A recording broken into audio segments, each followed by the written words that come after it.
The superhero and comic books have really become a dominant force in in American popular culture.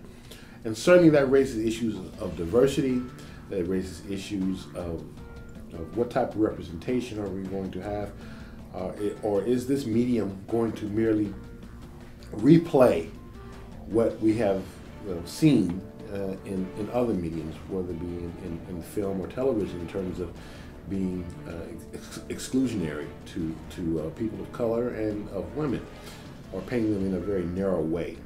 Well, my book, Super Black, American Pop Culture and Black Superheroes, is basically a rereading of the role and symbolism and metaphor that the black superhero has represented in the Marvel and DC comics. For example, Luke Cage is a figure that symbolized certainly black power towards the early to mid 1970s, but given how he originates and how he comes to become Power Man, that narrative in and of itself is in many ways a discussion around the prison reform movement in America, and a critique of the prison industrial complex in terms of its race and class biases. Many of these superheroes, if not all of them really, owe their existence to a civil rights movement and a black power movement. I mean, these movements fundamentally challenged and changed the way our popular consciousness could conceive of blackness.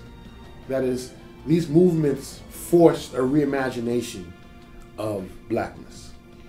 The emergence of these black superheroes at this particular time is a radical break from the history of black representation up to that point. I mean, we move from chauffeurs, maids, criminals, and comic relief, and dancers, to black men who can fly, to black women who can fly and control the powers of nature, right? I mean, this is a radical break. There have been all of these superhero adaptations, and we really haven't had any of the mainstream black characters having opportunity to be adapted for a film.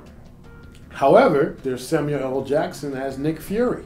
Nick Fury was a white superhero for like the last 45 years, primarily symbolic of American post-World War II militarism and space-age technology.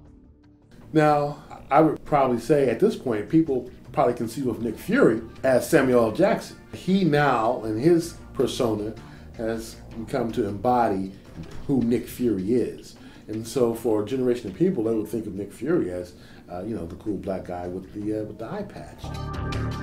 But there also was a film called The Green Lantern, and didn't star Will Smith, who in my mind, when Will Smith or someone like him should have been the Green Lantern, because the Green Lantern is, of course, for many, John Stewart.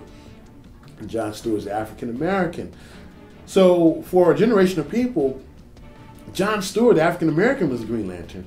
And so for some, they were like, well, who's Ryan Reynolds? Who's Hal Jordan? Where did this Green Lantern emerge from?